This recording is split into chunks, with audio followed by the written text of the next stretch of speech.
शिक्षकों के साथ भी बात करेंगे, उनके प्रश्नों को देखेंगे, उनका उत्तर देंगे। और इसी क्रम में उन्होंने ये तय किया कि हर एक शनिवार को हम शिक्षकों के कुछ प्रश्न जो गुणवत्तापूर्ण शिक्षा से संबंधित होंगे उसको भी लिया करेंगे। और इसी क्रम में आज हम ये पहला संवाद सर के साथ शुरू कर रहे हैं। सर, आपका बहुत बहुत स्वागत है। तो सर, शुरू करते हैं। सर, पहला प्रश्न जो हमारे पास है वो रंजन कुमार, प्रधानाध्यापक मध्य विद्यालय बिहट, बेगूसराय से है। सर, इन्होंने पूछा है कि विद्यालय संचालन व प्रबंधन के लिए एकल नियमावली होने के बजाय भिन्न भिन्न स्तर के कार्यपालक आदेश निर्गत होते रहते हैं, जिसके कारण विद्यालय की एक लयता तो प्रभावित हो रही है। विद्यालय के संचालन में भी कठिनाई आती है। तो क्या विभाग विद्यालय संचालन के लिए एकीकृत विस्तृत नियमावली बनाने के बारे में सोच रहे हैं? देखिए, हम लोगों ने जो व्यवस्था है, निरीक्षण व्यवस्था है, संचालन व्यवस्था है और विभिन्न सारी व्यवस्थाओं के लिए हम लोगों ने अलग अलग गाइडलाइंस निकाले और अलग अलग डायरेक्शंस दिए। हम लोग की कोशिश होती है कि सभी पर मेरे स्तर पर अप्रूवल हो और ताकि सभी जो गाइडलाइंस है उसमें एकरूपता हो और सभी पदाधिकारी अपने स्तर से गाइडलाइंस नहीं बनाएंगे। तो वहाँ तक तो हम लोग एकरूपता देखते हैं और आप देखते होंगे कि हर गाइडलाइन में पुराने गाइडलाइंस का उल्लेख रहता है। प्रसंग जो होता है वो सभी का रहता है। लेकिन ये ज़रूर है कि हम लोग ने निरीक्षण के बारे में भी 4 पत्र निकाले और अटेंडेंस के बारे में भी निकाले, सभी के बारे में निकाले। हम लोग इन सभी का एक सिंगल कंपेंडियम निकालने के कार्रवाई कर रहे हैं ताकि जो भी शिक्षक हैं वो उस कंपेंडियम को रेफ़र कर सकते हैं। और हमारी कोशिश ये है कि जो भी हम लोग पत्र यहाँ से निर्गत करते हैं, हमारे डीईओ और शिक्षा सभी पदाधिकारी को बोला गया है कि जो भी पत्र यहाँ से निर्गत होता है उसकी प्रति PDF फाइल में इलेक्ट्रॉनिकली आप कम से कम टीचर लोगों को ट्रांसमिट कर दीजिए। हर टीचर को ये जानकारी होनी चाहिए कि क्या गाइडलाइन है। तो हम लोग अगले 10 दिन में, आपका सुझाव बहुत अच्छा है, हम लोग सभी जितने भी गाइडलाइन है उसका एक सिंगल फाइल में PDF में हम लोग सभी टीचर्स को उपलब्ध करा देंगे ताकि ये कन्फ्यूजन नहीं रहे कि किस प्रकार के कौन से गाइडलाइंस हैं और कौन से गाइडलाइन आज के दिन में प्रभावी हैं। दूसरा सवाल सर हमारे गुणवत्ता को लेके है कि जिसमें सर बिहार, जैसा कि हम लोग सब जानते हैं कि पहली कक्षा से ही अंग्रेजी की पढ़ाई यहाँ राज्य में हो रही है। और ये हम लोगों ने कहा था कि हम देश के बाकी राज्यों के साथ या देश के दूसरे लोगों के साथ भी कदम से कदम मिलाकर चल सकें, अपने बच्चों को भी अच्छी शिक्षा अंग्रेजी में दे पाए, यह आवश्यक है। इनका सवाल है सर, ये अंबुज कुमार हैं, उत्क्रमित उच्च विद्यालय लालोगढ़ बनमनखी पूर्णिया से। सर, इनका सवाल है कि गुणवत्तापूर्ण शिक्षा को स्थापित करने हेतु बिहार प्रदेश में हिंदी और अंग्रेजी दोनों भाषा में पढ़ाई जारी रखने की आवश्यकता है। बिहार में अब शिक्षकों की संख्या भी पर्याप्त है, क्या विभाग इस दिशा में कोई कदम उठाने जा रहे हैं? मुझे लगता है कि सर ये अंग्रेजी मीडियम से संबंधित ऐसा कुछ प्रश्न है क्या? देखिए, ये प्रश्न बार बार उठता रहता है कि अंग्रेजी मीडियम में भी पढ़ाई हो, लेकिन कुछ जो हम लोगों ने इस बार मंथन अपना कार्यक्रम रखा जिसमें सभी पदाधिकारियों से हम लोगों ने बात की, लोगों ने कहा कि स्थानीय भाषा में भी बात सिखाई जानी चाहिए। और इतना तक उन्होंने कहा कि अगर कक्षा 1 में मैथिली या भोजपुरी इसमें पढ़ाई जाए तो तब और बच्चों रुचि लेके पढ़ेंगे। तो आप तो अंग्रेज़ी की बात कर रहे हैं, मैं तो आपको मैथिली, भोजपुरी, अंगिका की बात कर रहा हूँ, जहाँ पे लोगों ने ये डिमांड रखा कि क्लास 1 में जो स्थानीय, जहाँ बच्चा जिस बोलचाल में घर में बोलता है उसमें पढ़ाई हो। लेकिन मैं यह ज़रूर मानता हूँ कि अंग्रेज़ी एक महत्वपूर्ण भाषा है और हमारे कम से कम 9th, 10th, 11th, 12th जो 8वीं के बाद 9th, 10th, 11th, 12th इन लोगों को अंग्रेज़ी में भी जो विषय है उसमें पढ़ाई होनी चाहिए। और हम लोग बाइलिंगुअल किताबें बना चुके हैं और इसको हम लोग प्रथम चरण में लाइब्रेरीज़ में, आपके जो स्कूल के लाइब्रेरीज़ में अधिक संख्या में उपलब्ध कराएंगे। तो जो बच्चा अंग्रेज़ी में अध्ययन करना चाहता है 9th, 10th, 11th, 12th, तो उस अंग्रेज़ी किताब, एक तरफ हिंदी है और एक तरफ इंग्लिश है, तो आप अपने ही अध्ययन कर सकते हैं कि इंग्लिश और हिंदी। और ये ज़रूर अच्छी बात है कि बहुत सारे आज के दिन में शिक्षकगण हैं, तो उनको कहा ये जाएगा हमारे द्वारा कि जब आप हिंदी पढ़ा रहे हैं उसका अंग्रेज़ी रूपांतर भी एक्सप्लेन करेंगे। और आप देखेंगे जो कंप्यूटर भाषा इस बार जो कंप्यूटर किताब जा रही है 6, 7, 8 में, वो दोनों बाइलिंगुअल भाषा में है। मतलब वो जहाँ पे फाइल है, डायरेक्टरी है, वो इंग्लिश में भी लिखी है और हिंदी में भी लिखी गई है। तो मल्टीलिंगुअल बुक्स हम लोग इस बार उपलब्ध कराएंगे विभिन्न स्तर पर। बट यह ज़रूर ये जो हमारे सुझाव करता अच्छा सुझाव दिया, लेकिन जो क्लास 1 है, मुझे ये भी सुझाव प्राप्त हुआ है कि मैथिली, भोजपुरी और आंगिका में भी प्रथम क्लास में पढ़ाई जाए। बहुत बहुत शुक्रिया सर। अगला सवाल सर संबंधित है ओलंपियाड जैसे कॉम्पिटिटिव एग्ज़ाम्स को लेके। प्रायः ये देख रहे हैं हम लोग कि ऐसे एग्ज़ाम्स में बिहार के बच्चे से कम सरकारी विद्यालयों से कम जा रहे हैं, और सरकार बहुत कोशिश भी कर रही है कि हम कैसे इन बच्चों को इस तरह के कॉम्पिटिटिव एग्ज़ाम्स में ज़्यादा से ज़्यादा सहभागिता करवाएं या उनकी प्रतिभागिता करवाएं। सर इसमें सवाल है, अखलाक अहमद हैं, उच्च मध्य विद्यालय दिगहवा मसौढ़ी से, पटना से। सर इनका सवाल है सर कि क्या ओलंपियाड जैसे प्रतिद्वंदिता को प्राथमिक स्तर पर करने के लिए हम सोच सकते हैं? क्या इंटर स्कूल चैंपियनशिप को बीओ के द्वारा प्रखंडवार और वर्गवार कार्यान्वित करवाया जा सकता है? देखिए, बच्चों की संख्या बहुत ज़्यादा है। आपको जानकारी होगी कि पूरे राज्य में 2 करोड़ बच्चे हैं, और यह भी देखना पड़ता है कि लॉजिस्टिक्स का भी इश्यूज़ है। तो हम लोग ज़रूर क्लास 5 में हम लोग अपने स्तर पर एक ओलंपियाड कराएंगे, क्लास 5 में और क्लास 8th में। तो ये 2 क्लासेस हैं जो, जैसे मैथ्स हो सकता है, मैथ्स ओलंपियाड जो जिसका आंकलन आराम से किया जा सकता है, मैथमेटिक्स है, और साइंस ओलंपियाड है। ये तो 2 चीज़ें हैं जो महत्वपूर्ण विषय हैं और जिसका ओलंपियाड हम लोग शुरू करेंगे। अब बाकी फिर देखते हैं। लेकिन हम लोग ऑनलाइन जो क्लासेस है, जो कंप्यूटर क्लासेस चलाते हैं, तो हम लोगों ने उसमें भी एग्ज़ाम का और उसमें भी परीक्षा का प्रावधान रखा है। नीट की हम लोग ट्रेनिंग देते हैं, उसकी परीक्षा भी लेते हैं। नीट की परीक्षा लेते हैं हम लोग ऑनलाइन समय पे। लेकिन बात आ रही है जो हमारे अखलाक जी हैं कि जो जूनियर क्लासेस हैं, तो जूनियर क्लास में क्लास 5 उससे जूनियर बहुत छोटे बच्चे हो जाते हैं। लेकिन जहाँ पे क्लास 5 में कि ये प्रतिभा खोज है, टेक्निकली एक प्रतिभा खोज है, कंपलसरी नहीं है, जो लिखना चाहेगा लिखेगा। तो प्रतिभा खोज जहाँ पे है मैथ्स में, साइंस में, तो ये प्रतिभा खोज हम लोग शुरू करेंगे। और जो बच्चे लिखना चाहें, कोई कंपलसरी नहीं होगा, हो सकता है 10% हो, 1 लाख 2 लाख बच्चे लिखें। तो ये हम लोग कोशिश शुरुआत करेंगे। बहुत बहुत शुक्रिया सर।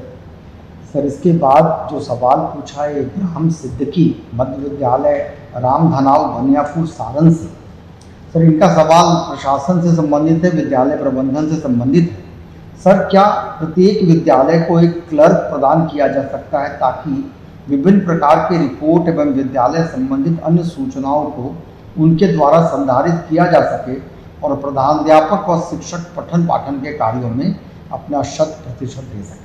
देखिए, यह हम लोग के बहुत पहले ये सुझाव प्राप्त हुआ था, और हम लोग चाहते हैं कि जो टीचर है, जो हेडमास्टर है, वो अपना पठन पाठन में पूर्ण रूप से अपना समय बिताएं। और हम लोग नहीं चाहते हैं कि ये जो बाकी क्लर्क के काम हैं। तो उत्क्रमित विद्यालय में आपको याद होगा कि करीब 6200 हम लोगों ने पद सृजित किए हैं, और उसकी भी बहाली की प्रक्रिया आरंभ है। और अन्य जो विद्यालय हैं उसमें भी हमारे क्लर्क्स हैं, और साथ ही साथ जो हमारे अन्य अनुकंपा या अन्य व्यवस्था से जो बहाल होंगे, उसमें भी काफ़ी पढ़े लिखे हैं जो क्लर्क्स के रूप में कार्य करेंगे। इसलिए हम लोग कोशिश ये करेंगे कि कम से कम जो मिडिल स्कूल और हाई स्कूल है उसमें कम से कम एक क्लर्क हो। प्राइमरी स्कूल में तो ऑब्वियसली संभव नहीं, संख्या बड़ी ज़्यादा है, बट मिडिल स्कूल और हाई स्कूल में क्लर्क्स ज़रूर हों, और जो ये सारे काम जो कार्यालय कार्य हैं वो अपना करेंगे। सर इसके बाद अगला सवाल है सर कि विद्यालय से अभिभावक शिक्षक संगोष्ठी को जोड़ने से संबंधित है। सर अर्पणा राज मध्य विद्यालय जरहरा बोध गया से ये पूछ रहे हैं कि समुदाय को विद्यालय से जोड़ने हेतु अभिभावक शिक्षक संगोष्ठी एक बेहतर नवाचार है, परंतु संगोष्ठी में अभिभावकों की उपस्थिति बहुत कम देखी जा रही है ऐसे में हमें विभाग की ओर से कोई मार्गदर्शन दिया जाए? देखिए, जो अभी इस बार मंथन हुआ था तो उसमें इस पर बहुत विस्तृत चर्चा हुई थी अभिभावक संगोष्ठी में, और ये बात चिंता भी व्यक्त की गई थी कि अभिभावक पेरेंट टीचर्स मीटिंग जिसको कहते हैं उसमें आते नहीं हैं। तो पेरेंट टीचर्स मीटिंग में हम लोगों ने ये कहा है कि आप अभिभावक से ही समय पूछ लीजिए कि किस समय रखा जाए। हो सकता है कि जिस समय में हम लोग रखे हैं वो खेत में चले गए, काम में चले गए, उन्हीं से पूछ लिया जाए कि किस समय। तो उस समय उस दिन का हम लोग स्कूल टाइमिंग चेंज कर देंगे कि इस समय अभिभावक सब उपलब्ध रहेंगे, और उस समय हम लोग, जैसे हो सकता है 7 बजे 8 बजे अभिभावक कहेंगे कि हम लोग सुबह आएँ, और तो हम लोग टाइमिंग उस दिन का चेंज कर देंगे।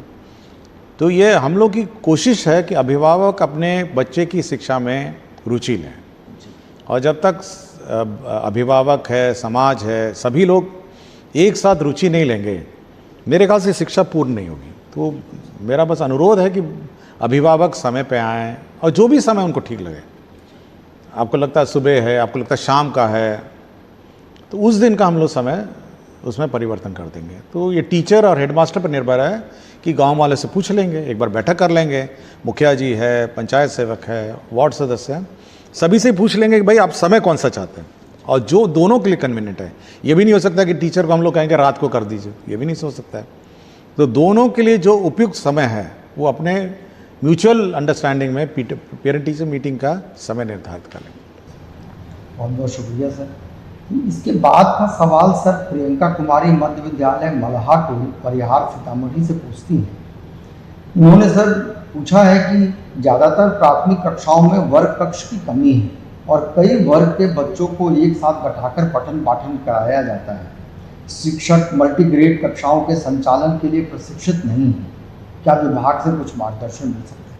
देखिए, मैं बहुत स्कूल गया हूँ, और ये ज़रूर बड़ा कठिन होता है कि एक कक्षा का ब्लैक बोर्ड इस तरफ है और दूसरी कक्षा का ब्लैक बोर्ड इस तरफ है, एक टीचर इधर से पढ़ा रहे हैं, दूसरे टीचर इधर से पढ़ा रहे हैं। हम लोगों ने ये कहा है कि इस वर्ष मार्च तक, ज़्यादा लेट हो जाएगा तो जून तक, जितने भी कक्षा रूम हैं इसका कंस्ट्रक्शन हो जाए। जो भी अतिरिक्त वर्ग कक्षा, मल्टीपल फ्लोर्स का हो सकता है लेट हो जाए, लेकिन 100% जितने कक्षाएँ संचालित हैं उतने आप रूम आप सैंक्शन करके काम शुरू कर दीजिए। तो यह तो एक होता है कि इंफ्रास्ट्रक्चर हम लोग कंप्लीट सैंक्शन कर देंगे।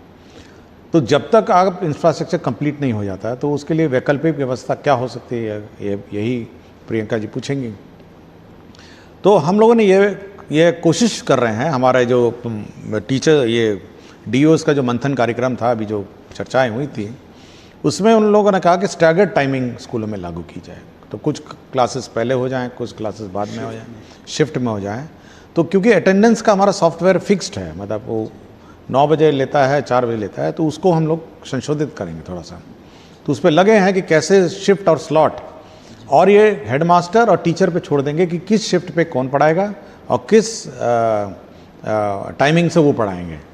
तो यह व्यवस्था होने के बाद ये बहुत कठिन है, ये तो मैं भी जानता हूँ बहुत कठिन है कि 2 क्लासेस एक ही रूम में चल रहे हैं, और ये सामान्यतः मैंने देखा है, और जूनियर में तो और है।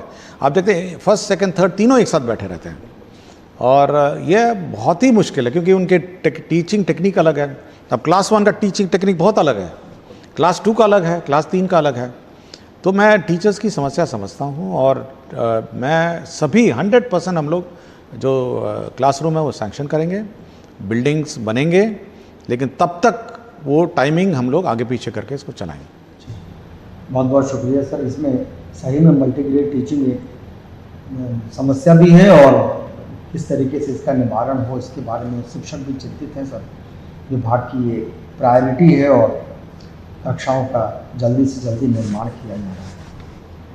इसके बाद सर सवाल है जो ई शिक्षा कोर्स से संबंधित है। रविंद्र साफी जी हैं उत्क्रमित उच्च माध्यमिक विद्यालय सलहा बेनीपट्टी मधुबनी से। ये पूछते हैं कि क्या हम बच्चे की उपस्थिति भी इस शिक्षा कोर्स से लेने के बारे में सोच रहे हैं? हम लोगों ने इसका ट्रायल कर लिया जहाँ तक ई शिक्षा कोर्स से बच्चों का अटेंडेंस है, लेकिन जो अभी टैब भी प्रोक्योरमेंट की प्रक्रिया में है, जो टैब हम लोग उपलब्ध लाने की व्यवस्था में है, तो ट्रायल तो ले लिया गया है कि बच्चे की गिनती ऑटोमेटिकली जो टैब से फ़ोटो होगा ऑटोमेटिकली वो चेक कर लेगा किसका चेहरा कौन सा है और कितने बच्चे आज आ गए हैं। तो ट्रायल तो हो गया है और ट्रायल सक्सीड भी हो गया है। तो इसके लिए उचित ट्रेनिंग की आवश्यकता है, उचित व्यवस्था की आवश्यकता है और उचित टेक्नोलॉजी, मतलब लोगों को जानकारी हो, बच्चों को जानकारी हो, यह अवस्था है।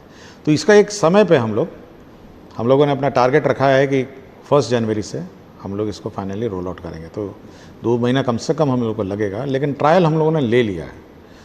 मतलब हो सकता है जनवरी फरवरी हो जाए, बट इससे क्या होता है कि पहले तो अटेंडेंस आप डिजिटली मार्क करेंगे उस टैब पे। बाद में जब अटेंडेंस हो जाता है तो वो टैब पूछता है कि फ़ोटो चाहिए मुझे बच्चों का। तो फ़ोटो जब खींचता है तो वो अपने सर्वर पर ले जाता है और उसके बाद रात को जब कोई कार्यकलाप सॉफ्टवेयर में नहीं होता है, रात को वो सबका चेहरा सबका अटेंडेंस से मिलान करेगा। और अगले दिन मेरे टेबल पे आ जाएगा कि कितने अटेंडेंस थे और कितने बच्चे थे और कितना अंतर आया। तो कुछ तो सामान्य टेक्नोलॉजी अंतर हो सकता है, लाइट का अंतर हो सकता है, लेकिन अगर कोई बहुत ज़्यादा अंतर आ जाएगा तो वो तो मेरे सामने आ जाएगा कि भाई इतने बच्चे केवल 10 थे और अटेंडेंस लगा दिया 50। तो ये टेक्नोलॉजी ट्रायल हो चुकी है और सक्सेस भी हो चुकी है। अब ये प्रशिक्षण और बहुत हेवी ट्रेनिंग की आवश्यकता है, तो हम लोग ट्रेनिंग के बाद ही इसको लागू करेंगे। ये बहुत अच्छा होगा सर। इससे मुझे लगता है कि बच्चों के विद्यालय आने की जो रफ्तार वो बढ़ेगी भी और बच्चे सीख भी ज़्यादा। ये इमीडिएटली पता चल जाएगा कौन बच्चा एब्सेंट रहता है और रेगुलरली रहता है। तो हम उसको अप्रोच कर अभी अप्रोच कर पाएंगे, उसको पकड़ के लाएंगे कि भाई, समझा के लाएंगे कि भाई स्कूल आई है, तो इमीडिएटली पकड़ा जाएगा। मतलब उसमें आपको किसी से पूछना भी नहीं है कि आज कौन सा बच्चा आया, कौन सा बच्चा नहीं आया। वो आपके फेस रिकग्निशन सॉफ्टवेयर बता देगा।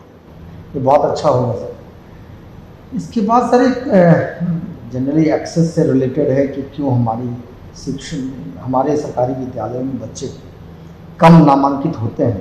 ललन कुमार उत्क्रमित मध्य विद्यालय बसावन पट्टी राघोपुर सुपौल से हैं।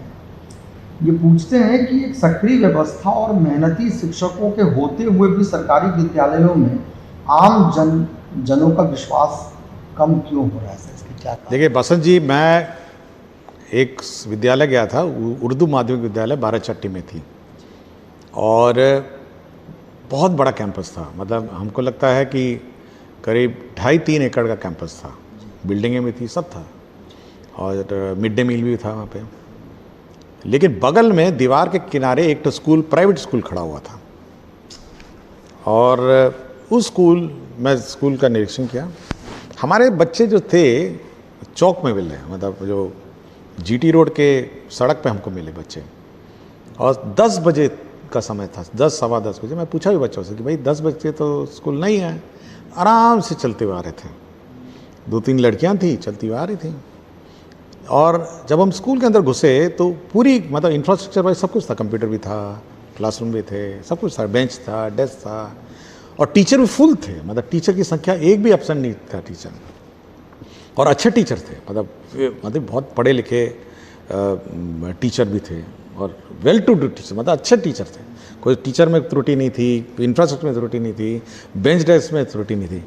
लेकिन बगल वाला प्राइवेट स्कूल है वो बिल्कुल भरा हुआ था, बिल्कुल। मतलब जब मैं उस किनारे बाउंड्री पे गया तो बिल्कुल खचाखच आवाज़ आ रही थी। मैं जानबूझ के गया नहीं अंदर, लेकिन मुझे लगा कि इससे कम से कम 3 गुना बच्चे उधर हैं और मल्टी स्टोरी बिल्डिंग थी, 1 floor, 2nd floor, 3rd floor, मतलब भरा हुआ है। ऐसा लग रहा है जैसे बच्चों को मतलब ठूस के इसको प्राइवेट में करा गया है। तो ये मानसिकता जो है ना, ये सामाजिक मानसिकता है। एक तो पेरेंट्स को गवर्नमेंट स्कूल को सीरियसली लेना चाहिए। जैसा बोला ना, अभिभावक अपना आते नहीं हैं, तो प्राइवेट स्कूल में अभिभावक नहीं आएगा तो बच्चों को निकाल देगा वो। तो अगर पेरेंट टीचर मीटिंग में अभिभावक नहीं जाएंगे तब समझ सकते हैं कि प्राइवेट स्कूल क्या करता है। और अगर प्राइवेट स्कूल में अगर यूनिफॉर्म के बिना जाएंगे तब क्या करेगा? घुसने नहीं देगा, बाहर खड़ा कर देगा बाउंड्री के बाहर। और प्राइवेट स्कूल में अगर बच्चा अपनी नोटबुक नहीं लेकर आएगा, होमवर्क नहीं करके आएगा, देखिए क्या होता है। तो ये पेरेंट्स को भी देखना है कि शिक्षा मुफ्त है, लेकिन इसका मतलब नहीं है कि ये मुफ्त शिक्षा किसी भी स्तर पर जो पेड शिक्षा है, जिसको प्राइवेट शिक्षा है, उससे कम है। हम यूनिफॉर्म के लिए पैसे भी देते हैं आपको, हम खाना भी मिड डे मील खिलाते हैं, सारी किताबें भी देते हैं, बैग पेंसिल नोटबुक तक देते हैं हम प्राइवेट स्कूल में तो सब आपका पैसा लगता है। तो किसी भी, देखिए अभिभावक को भी समझना चाहिए कि ये बहुत सीरियस पढ़ाई हो रही है और सरकार इस शिक्षा व्यवस्था के प्रति बहुत सीरियस है। कोई कैजुअल पढ़ाई नहीं हो रही है, मैं देखता हूँ बहुत सीरियसली पढ़ाई होती है। और परीक्षा तो बिहार बोर्ड को ही लेना है, वो बच्चे यहीं से अपेयर। हाँ, अब केवल एवरीडे मतलब good morning good evening English में बोल के, टाई पहन के और मतलब प्राइवेट यूनिफॉर्म पहनने से थोड़ा ना शिक्षा हो जाती है। मतलब अगर यही समझ है तब तो बड़ा चिंता का विषय है। तो सरकारी टीचिंग को पेरेंट्स, समाज, सभी लोगों को बहुत सीरियसली लेना चाहिए। और जब तक सब लोग नहीं लगेंगे, सब लोग, देखिए ये सामाजिक व्यवस्था है। मैं तो कभी कभी पूछता हूँ कि कभी यूट्यूबर मैंने देखा ऐसे घुस जाते हैं, टीचरों का प्रश्न पूछने लग देते हैं, क्लास चल रही है बच्चों का पूछने। मैं कभी कभी पूछता हूँ कि कभी प्राइवेट स्कूल में ट्राई किया यही बात? प्राइवेट स्कूल में गए और घुस जाइए प्राइवेट स्कूल में और किसी प्राइवेट टीचर से पूछ के देखिए, उन्होंने तो एग्जाम पास किए हैं वो लोग। तो सी उसकी तो परीक्षा भी नहीं होती है ना। यहाँ तो बीपीएससी लिखा है, अपना ये जो सक्षमता परीक्षा सब लिख के आए हैं। यहाँ तो they have qualified an exam. तो आप ट्राई वहाँ करिए ना। तो आप इस व्यवस्था को सीरियस लेना चाहिए and everybody should take it. मैं तो कहता हूँ पत्रकार को भी इसको सीरियसली लेना चाहिए। हम सुझाव लेने के लिए बहुत ओपन है, हम तो आज सुझाव ले ही रहे हैं आपसे। लेकिन इस व्यवस्था, शिक्षा व्यवस्था बहुत सीरियसली लिया जाए, पेरेंट्स सीरियसली लिया जाए। बच्चा अगर 9 बजे से पहले स्कूल नहीं जाए तो उसको डांटना चाहिए कि क्यों नहीं तुम स्कूल जा रहे हो, तुम्हारा तो 9 बजे स्कूल है। अब आराम से लड़कियां जा रही हैं 10 बजे, चौक में मिली, आराम से जा रही है, कोई अर्जेंसी नहीं, मतलब आराम से जा रही है। जैसे ऐसा लगता है जैसे कि मतलब हेड मास्टर जी अपना एक्सेप्ट कर ही लेंगे। अब लोग सोचता है कि सरकार चला रही है तो कैसे नहीं लेगा बच्चा, 11 बजे आएगा तो बच्चा क्यों नहीं क्लास में बैठेगा। ट्राई करिए ना, यही चीज़ ट्राई करिए प्राइवेट स्कूल में। हम लोग उस व्यवस्था नहीं लागू करना चाहते हैं, पनिशमेंट की व्यवस्था, कॉर्पोरल पनिशमेंट की व्यवस्था। हम लोग चाहते हैं कि समाज कोऑपरेट करे, सब लोग कोऑपरेट करें। अब वो कहता है कि बस से, दुनिया भर से बस से इकट्ठा करके लाता है, और दूर दूर से पता नहीं कहाँ से। हमको बोला, बाराचट्टी का स्कूल था, NH-GT रोड पे था, बोला दूर दूर से आता है, पूरा ठूस के भर देता है स्कूल को। भाई हम तो हर गांव में, हर पंचायत में हम लोग स्कूल खोले हैं भाई, हम तो आपके बगल में खोले हुए हैं। तो ये मेरा थोड़ा है कि समाज का मानसिकता बदलना चाहिए, तब ये। और सरकार बहुत सीरियस है एजुकेशन में, सरकार बहुत सीरियस है। 20% बजट सरकार का पता ही शिक्षा में जाता है, 20%, 100 रुपये में 20 रुपये सरकार जो खर्चा करती है शिक्षा में जाता है, इससे ज़्यादा क्या खर्चा करेगी। तो सब लोग उसको सीरियसली लें, और ये समाज का पैसा है, कोई व्यक्तिगत सरकार का अपना किसी व्यक्ति का पैसा नहीं है, ये समाज का पैसा है, और उसे शिक्षा हम लोग देते हैं। तो सीरियसली इसको लिया जाए और सीरियसली इसको मतलब इस व्यवस्था को सीरियसली कंसिडर किया जाए। बिल्कुल सर, कोई कारण नहीं है कि हमारे भी सरकारी स्कूल बहुत अच्छे हों और प्राइवेट स्कूल से क्यों नहीं कंप्लीट करें, इसके लिए कोई कारण बनता नहीं सर। ये अगला सवाल है ललन कुमार राय उत्क्रमित मध्य विद्यालय छोटा उड़वा दोनवारी खुटौना से। सर ये बेसिकली प्रशिक्षण से संबंधित सवाल है इनका कि क्या 6 दिवसीय प्रशिक्षण की जगह पर 3 दिवसीय गुणवत्तापूर्ण प्रशिक्षण हम शिक्षकों के लिए आयोजित कराया जा सकता है, तथा प्रशिक्षण की गुणवत्ता का फीडबैक हम शिक्षकों से भी लिया जाए। देखिए, पहले तो जो प्रशिक्षण की व्यवस्था है उसमें मूलचूल परिवर्तन की हम आवश्यकता है, ये मैं, और बहुत ही हम लोग बहुत चिंतित हैं प्रशिक्षण को लेकर, और हम लोग डिस्ट्रिक्ट लेवल पे ही प्रशिक्षण कराएंगे। ये पहले तो जिला से बाहर भेजते थे, और हम लोग का मानना है कि देखिए 1 दिन जाने में लगता है, 1 दिन आने में लगता है, तो 2 दिन तो ये हो गया, और उस प्रशिक्षण की भूमिका बांधने में भी 1 दिन लगता है, और लर्निंग कर्व रहता ना। तो देखते हैं कितना समय लगेगा, कितना हम लोग समय में इसको कर पाएंगे, बट हम लोग मूलचूल परिवर्तन करेंगे और रेगुलर हम लोग ट्रेनिंग इसमें रखेंगे, और चाहेंगे कि मतलब शॉर्ट हो, संक्षिप्त हो, और रेगुलर हो, और इफेक्टिव हो। और जहाँ तक हम लोग का ये फीडबैक का है प्रश्न है, तो हम लोग अब चाहेंगे कि जो भी प्रशिक्षण प्राप्त करते हैं, प्रशिक्षण के बाद वो अपना फीडबैक फॉर्म भरेंगे कि क्या उन्होंने शिक्षा लिया नहीं लिया। और साथ ही साथ हम लोगों ने जो टीचर्स हैं, जो हमारे टीचर्स ट्रेनिंग कॉलेज के टीचर्स हैं, उनको भी हम लोग कुछ स्कूल अटैच कर रहे हैं, ताकि यह भी देखें कि जो आप पढ़ाए हैं टीचर को, वास्तव में जो पढ़ाई है वो वहाँ इम्प्लीमेंट टीचरों ने किया नहीं किया। तो कुछ स्कूल्स हम लोग टेस्ट बेसिस में अटैच करेंगे, ताकि वो लोग देख के आएँ कि उनका जो टीचिंग है वो सही दिशा में जा रहा है या पढ़ा कुछ रहे हैं और हो कुछ रहा है। बहुत बहुत शुक्रिया सर। ये एक सवाल है सर, शशिकांत कुमार NPS कांटी टोला भवन गामा खगड़िया से। सर ये पूछते हैं कि विभाग के पास शिक्षा सेवक का कैडर है, उपलब्ध है क्या? इनके कार्य और दायित्वों से संबंधित कोई दिशा निर्देश उपलब्ध है? यदि है तो उसे सख्ती से लागू किया जा सकता है। देखिए, सबसे महत्वपूर्ण जो हमारे टोला सेवा का तालीमी मरकज़ है, तो ये हमारे बहुत महत्वपूर्ण मांग है, और ये सबसे गरीब टोलों में के प्रतिनिधि हैं, और बहुत जहाँ पे शिक्षा की आवश्यकता है, अल्पसंख्यक टोलों में कार्य करते हैं, और साथ ही साथ महादलित और अन्य टोलों में काम करते हैं। तो मेरा बार बार इनसे अनुरोध रहा है कि आप बच्चों को देखिए स्कूल में समय पे लाइए।